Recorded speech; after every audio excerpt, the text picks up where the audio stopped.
shows are individually owned and opinions expressed may not reflect others. Welcome to the Edventures in Tech podcast, talking the latest tips and trends in educational technology to innovate and engage your students. Here are your hosts, Andrew and Dan. Hello, everybody. Once again, welcome to the Adventures in Tech podcast. My name is Andrew. And my name is Dan. And we are very excited to be along this journey with you. This is episode number 5. And I can't believe it's 5 episodes already, Dan. No, that's crazy. Time is flying by, that is for certain. We have a lot going on. I know before we get started, we definitely want to say, if you're liking the content, please help us out by providing feedback and a rating on the platform you use to listen, whether it be Apple, Google, Spotify, Anchor, whichever it is. We greatly appreciate your support. And before we hit all those other news avenues, Dan, what's going on with you in the classrooms and projects, and what's going on now? I have a few things in the works. One thing actually I got all excited. I know we talked about in the last few episodes the idea of AR, VR. Is it ready for prime time? Yep. Well, I'm putting together some trailers, I guess. All right. I'm getting to see if this is indeed ready for prime time. So working with an English teacher who's teaching To Kill a Mockingbird and wants to engage the students throughout the reading of the novel. So to keep them thinking critically, to start developing their own view of it, their own voice, and we're gamifying it. That's great. So they're focusing either on settings, character development, conflict, and creating an interactive game to go along with it. So fantastic. We're bringing in the merge cubes in order to create that AR element, and I'm really excited to see how it goes forward. And then I'm bringing it back. Yes, we're going back. I don't know if I told you this, but we're going back to the 4th grade classroom for Native Americans, yes. And the Netflix special will be in effect. That's great for the 4th grade. So a lot of AR, VR actually projects, as you know, we have been mentioning, and the one, so I know you just mentioned the 2 with the ELA and obviously the 4th grade. We did have a meeting with our AP Environmental Science teacher last week in regards to how we're going to use the images we captured with the drone in moving his instruction forward. And we also had some other great ideas as far as the earth science teachers and units. So a lot of good things going on in that realm. Absolutely. And the teacher was very excited to look at ThingLink. Yeah. I think creating that, immersive platform in ThingLink will be a fantastic resource for the science teachers, especially earth science. So we've already been talking about developing instructional materials in an immersive environment using ThingLink. Yeah, we had some great ideas with that. I was actually able to get into a 2nd grade classroom, started talking about coding. We know the Hour of Code comes up in December. Kind of little sandbox time with the 2nd graders, allowing them to use BBots. Because again, as we've mentioned previously on this podcast, these students have not had a lot of opportunities to have a hands-on experience. So 2nd graders, their kindergarten year and 1st grade year were cut short in terms of normalcy, so to speak. So we were able to use the BBots, gave a little introductions, can use something with expanded value, place value, talking about numbers, talking about coding. We talked about debugging, kind of an introductory to coding for these students.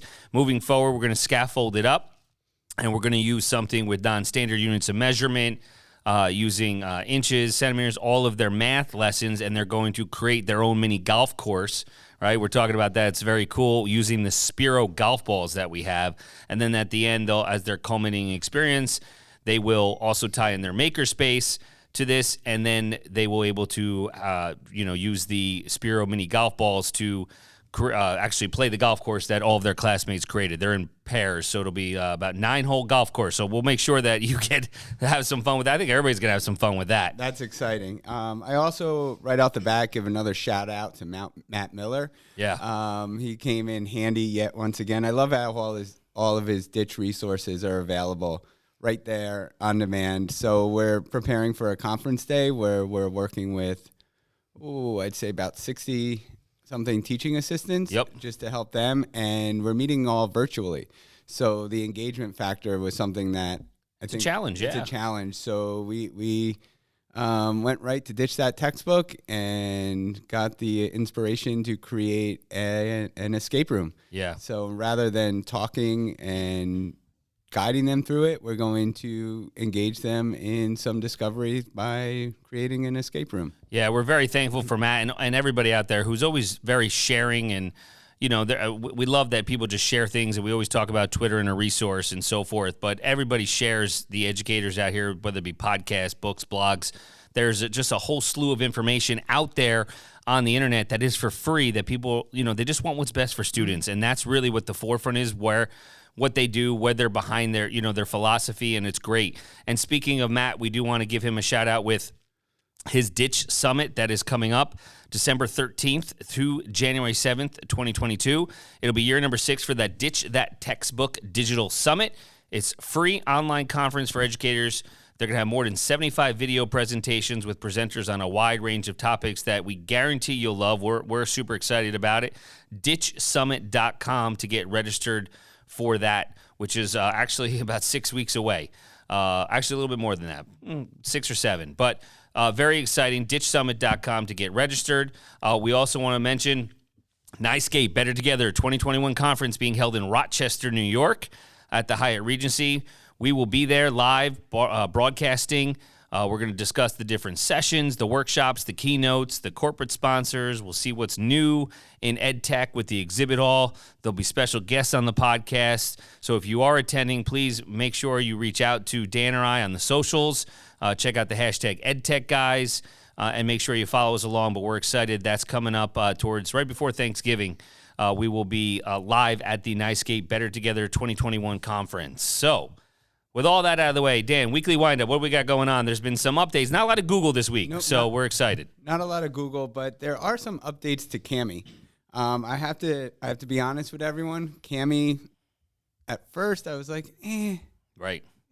But the more I've got involved with it and the more I've seen what that platform has to offer, I'm really excited about Cami. For those of you not familiar what Cami is, Cami will allow you to annotate and use your PDFs directly in Google Classroom. So some new updates that they have that I think are pretty useful coming in October is a new My Domain sharing permission. So talk about working smarter and not harder. When you're creating activities for your students that revolve around PDFs, there's now a new exciting domain option for Google Drive that allows users to share their Cami file with users in the same domain email. So it's super useful when you want to make sure only the people in your school and everything have access to it, and you don't have to put it out there publicly, but also that your colleagues and you can access and collaborate in a much easier way. Yeah, and collaboration is where it's at, is having students to collaborate on any kind of platform is part of the integration experience that we're all about. So a lot of good things with Cami with that. Anything else with Cami? Yeah, the create a copy with Google Classroom. So for those people out there that use Google Classroom, know, and this is something that still drives me nuts, if you create an assignment and you don't, the first time you assign it, create a copy for each student. So let's just say you put it view only, you assign it, then you go back to change it. You can't change it to create a copy for each student. Yeah, it's frustrating. So then you have to reuse the post, delete the old post, and now Cami has an option that if you accidentally create a view-only assignment and you want students to work on individual copies, now Cami will ask if you'd like to create a copy and attach it to your Google Classroom. So this will allow you to push out new editable copies instead of recreating the entire assignment from the beginning. Yeah, that's a huge feature because it's just frustration. Again, it's making education more efficient for us. Because we're scheduling all these things and we're assigning all these things, and sometimes we just forget or we change our mind, and making that create a copy is awesome as we look at an update for Cami. Also going in Cami is an update for those Schoology users, especially the elementary experience. There's now an elementary experience integration. So this update gives younger students a more streamlined experience when it comes to locating and opening their assignments with Cami. So the change is only visible to students. So as a teacher, you must select which course to enable the elementary experience mode.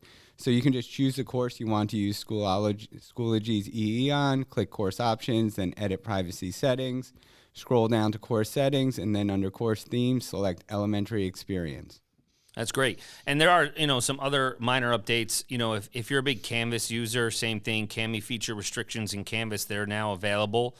in their Canvas integration, where allows you to toggle specific Cami tools on off for your students to work with on each specific assignment that you're giving them. So only the selected tools would be visible for the students, but as the teacher, you still have your entire toolbar. So that's great with the feature restrictions, because maybe some of those tools are overwhelming, especially for our youngest learners. So that's cool. And then what else, Dan? There's a new color picker. That's great. So the long-awaited color picker is here. Now you can add more colors to your palette when using the markup, text box, comments, equation, drawing, and shapes tools. Yeah, let's be honest. We all like to be, fluff things up with our colors. We like to be specific. We maybe want to match a specific hex code or whatnot. So that's definitely cool as we look forward to the color picker in Cami. And to have a little more fun with Cami, there's now some additions to their stickers tool. So, I mean, who doesn't love stickers? Yeah. I mean, I do have a 5-year-old at home. He'll do anything for a sticker. So now there's some new stickers, and you'll find a new additional tab labeled Sticker Rewards. Yeah, and other than that, there's some minor changes besides those. They got some beta things going on with text boxes, which it'll recognize the last text format used and apply it. So if you're using the same text formatting over and over again, it's kind of going to remember that. That's that AI picking up what you're doing. There is, you can drag, create text boxes, so there's something else. And then the Cami logo on the top left corner of your Cami window will now act as a home button, taking you back to your main dashboard. So minor, developmental, minor changes that are going to help your efficiency overall with Cami. And finally, it's not a new addition. It's always been there, but I'm not sure how in the forefront it is in teachers' minds, but there is a split and merge tool within Cami. Yeah, that's great. Yeah, I haven't used it much. I have used it. I mean, if you think about it, as teachers, we have resources from a variety of different places, and they all come in different formats. And trying to create an experience for students can often be overwhelming if you have a PDF file, a Google Doc, whatever it is. I've seen myself and a lot of people spending hours at the copier, which burning through cash and paper supplies, trying to shortage of paper as we speak now. Right, trying to put all these and combine all these different things together in an easy way for students to access. But with Split and Merge, you'll be able to effortlessly customize and combine PDFs just by clicking a few buttons. That's great. Definitely a feature that you want to check out as part of Cami.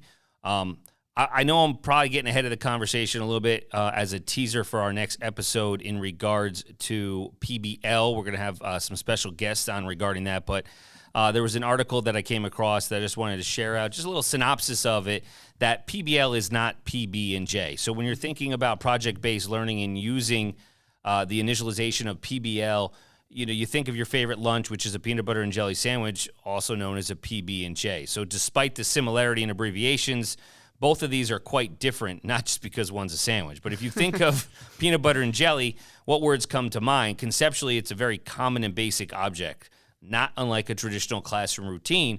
But just like the sandwich, it works well, it gets the job done.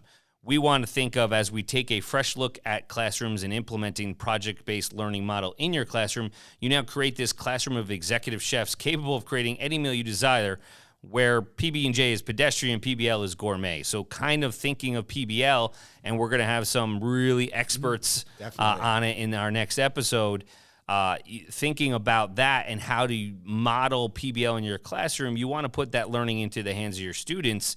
We're going to have a conversation with 2 specialists coming up with that. So it's going to be something that we're excited about. We'll post the article in the show notes for you to check out to kind of delve into it before we talk with our specialists on the next episode. Excellent. So I know we had mentioned in a previous episode, I don't remember which number specifically, we were going to talk about Wakelet. And I feel like Wakelet is very underutilized, and I will be at fault. I don't use it as much as I should.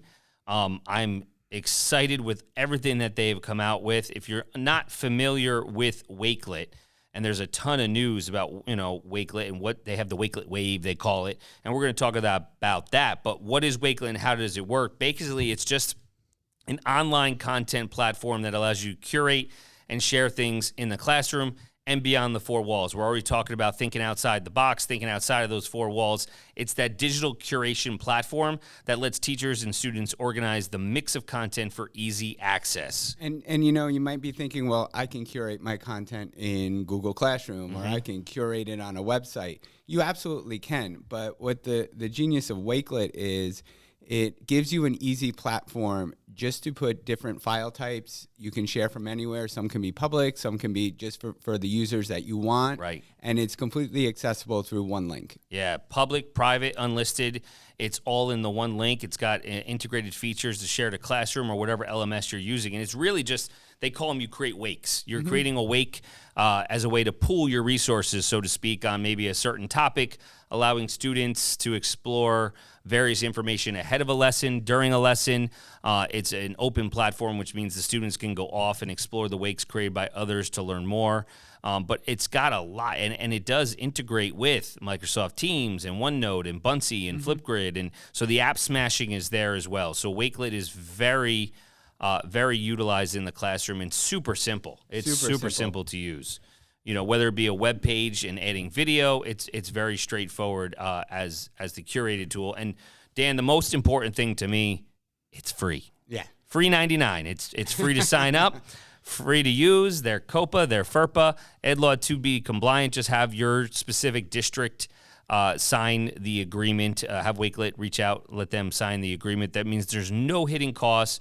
There's no scaling for users. There's no advertisements, which is a huge thing when we think about putting things in certain platforms. You risk that safety feature when we talk about common sense media of the available. There could be advertisements, you know.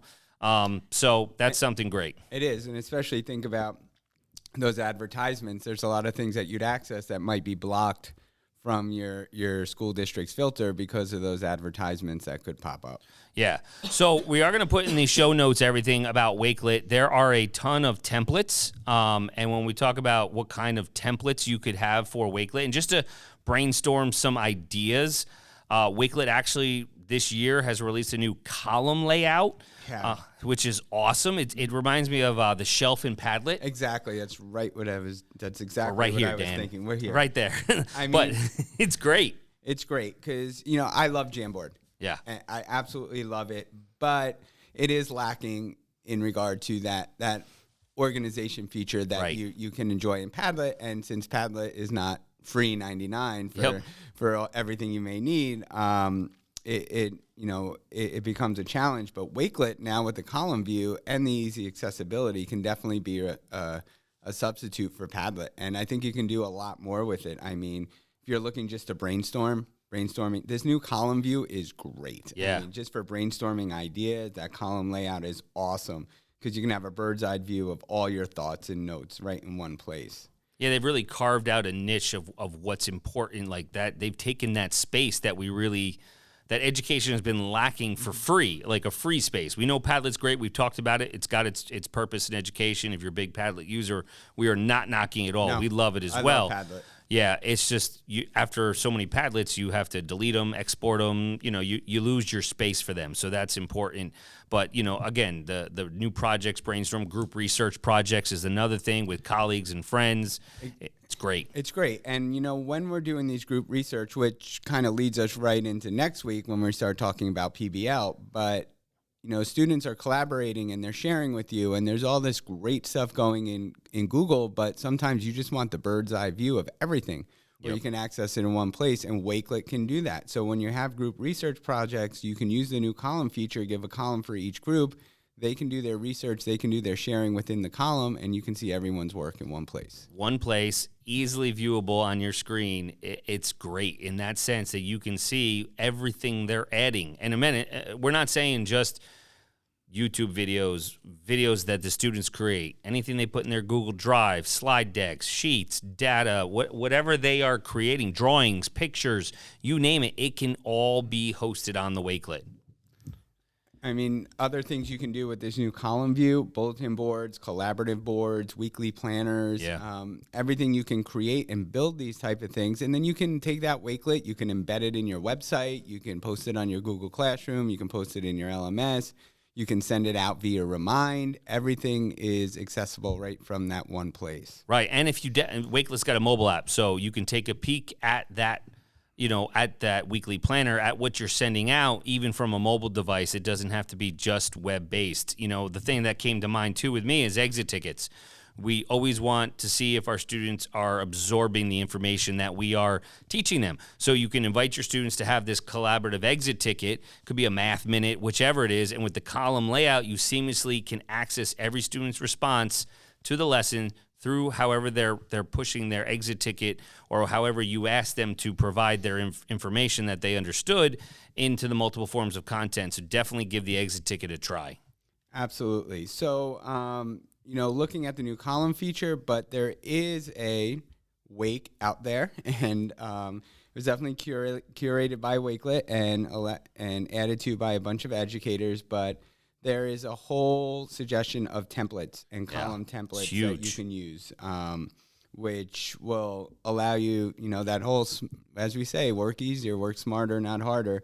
Allow you to take something and adapt it for what you need. Yeah, and I just want to mention that it's not just column templates that they're giving us. They're giving student templates, blogger templates, lesson plan templates, newsletters templates, distance learning, librarian entry and exit tickets, mindfulness. We talked about SEL a couple episodes ago. So there's a ton of templates out here that are free to use, free to recreate, and you can use them and tweak them however you see fit. So the column view and Wakelet is something that we definitely recommend checking out. Absolutely. And just to list a few more of the templates that I think are very useful: the reading tracker template, the lesson resources template, the research template, your collaborative task list template. Choice boards, choice board Wakelet templates. I love choice boards. Yes, we do. So, and they've also have, if you really get really into Wakelet, you can actually become Wakelet certified. Everybody likes badges and getting that certification. So you can definitely delve into Wakelet and the certified course and become Wakelet certified. And of course, it's hosted in what else? Awake. So you can definitely check it out, and it's clearly outlined on how to become a Wakelet certified educator. Very cool. We'll link that to the show notes as well. Other things that came out, they have a new design button that just dropped in October as well. The new design button inside your Wakelet collections make it even easier to make them beautiful. So we talked about that formatting. There's different layout options, background, cover images, all in one place. And we all love GIFs, Dan. I was just about to say that. Who doesn't love GIFs? I love GIFs. If you see my escape room, you'll see how much I like GIFs. That's it. Maybe I should post that in the show notes. We can definitely do that. We'll do that. So you could definitely, to keep your kids interested, your students interested in everything, have some fun GIFs in there based on whatever it is you're using. That'll be definitely something that attracts your students' interest and keeps them engaged overall. So we talk about different ways with using Wakelet in your classroom, digital portfolios, all different kinds of spaces and so forth. Matt Miller, of course, we're going to go back to Matt, right? Mm-hmm. And hopefully he'll be on the podcast at some point. But he came up with an article of 20 ways to use Wakelet in your class. And we know the internet is a busy place, but Wakelet is really making things more manageable and create these collections and more with Wakelet.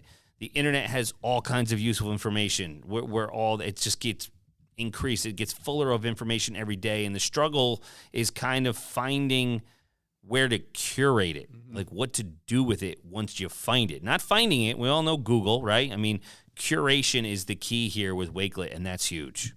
And I think this whole curation talk that we have with our discussion and the role that Wakelet plays in it is really important to have, because it doesn't really matter if we're working remotely or hybrid or in person. We really have to be aware of how we are setting up our digital space. Yep. The last thing we want to do is have students jump through hoops and click, have 35 tabs open at the top of their browser. Everything freezes. Yep. But we want students to be able to access information easily, be able to add to it, think about it, process it, go back, make adjustments, reflect, peer edit, and that's difficult to do if you're going to 3, 4, 5, 6, 7 different places to access information, whether it's your research or your final project or your collaborative notes.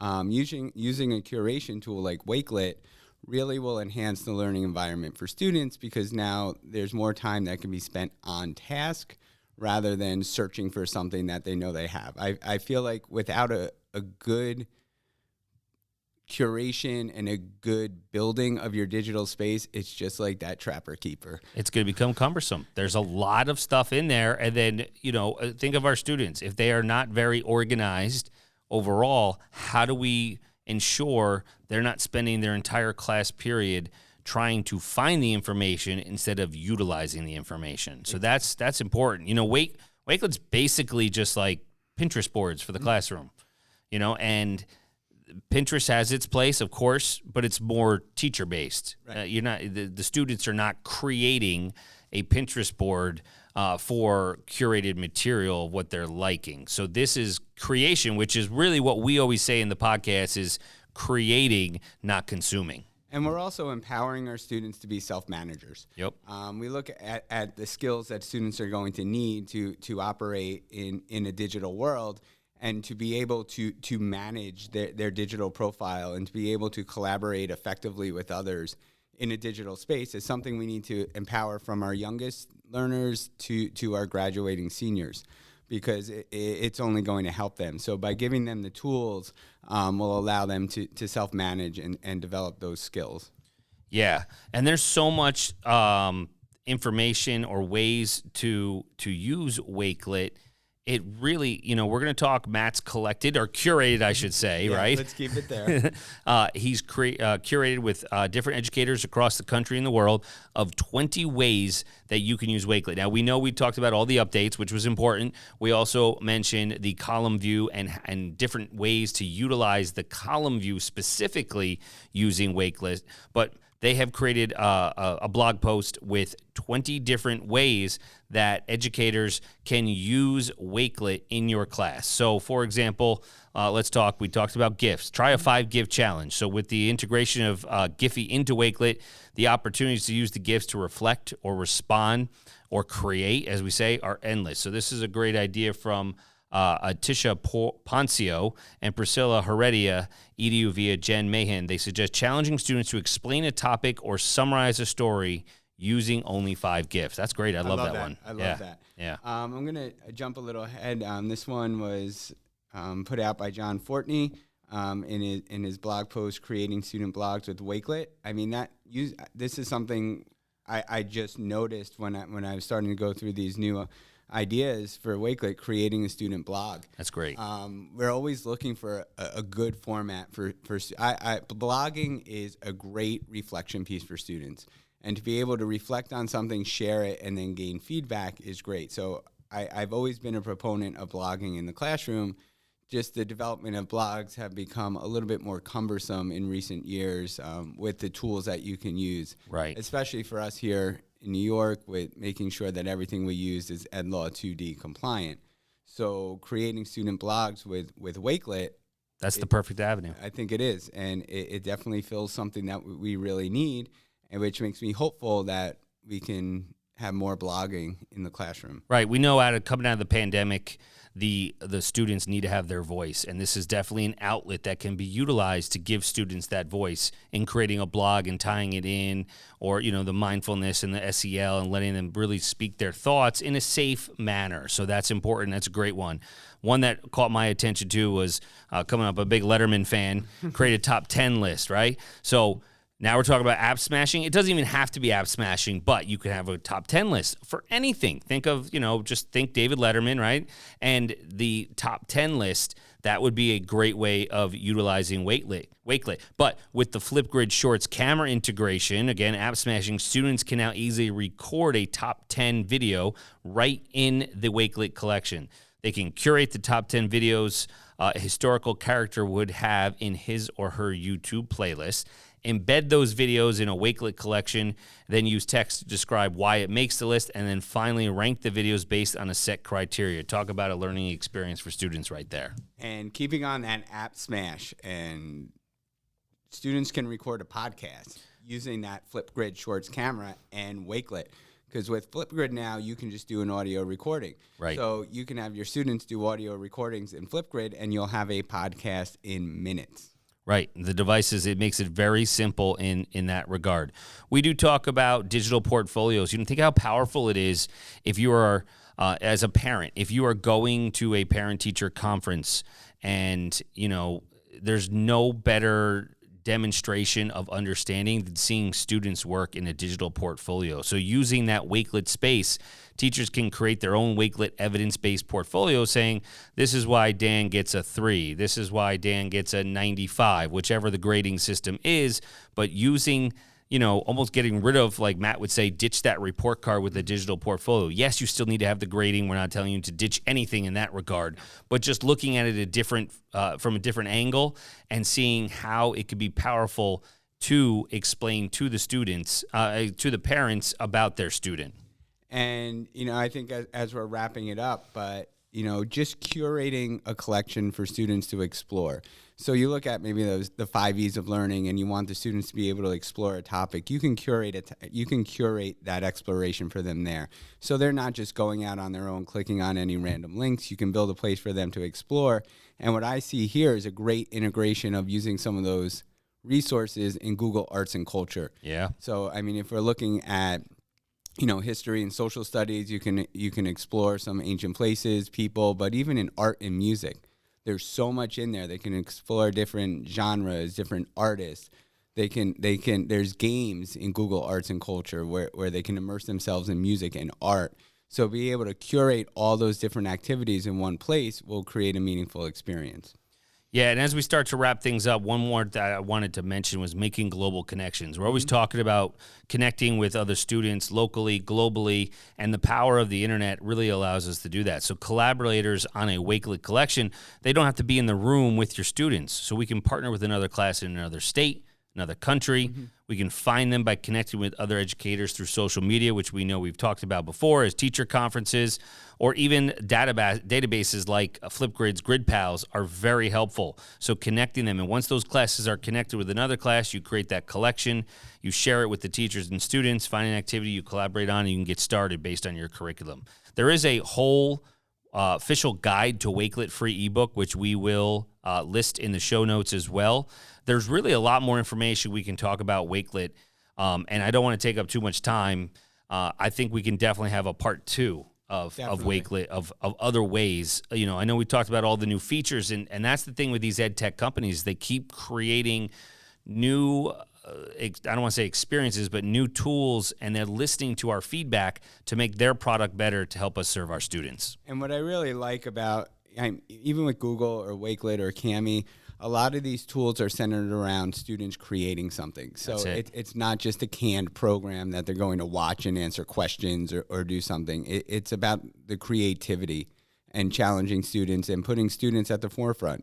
Creating that student-centered experience is something we all strive for. Yeah, they learn more by creating instead of consuming, that's kind of our mantra with the podcast, is we definitely want to come up with ways that students are able to create and not consume as much, because it's just an overall better learning experience. So as we wrap up, we got a bunch of episodes coming up as well. We will do a Wakelet Part 2. We thank you once again for all of your support, listening on all the platforms and leaving us a review. If you have any questions, comments, suggestions, please reach out to Dan or I. Anything else, Dan? Nope, that's it for me this week. All right, tech hard, work smart, live in adventure. Until next time. Find Andrew on all socials at Nicola Tech and Dan at WCSD Tech DR.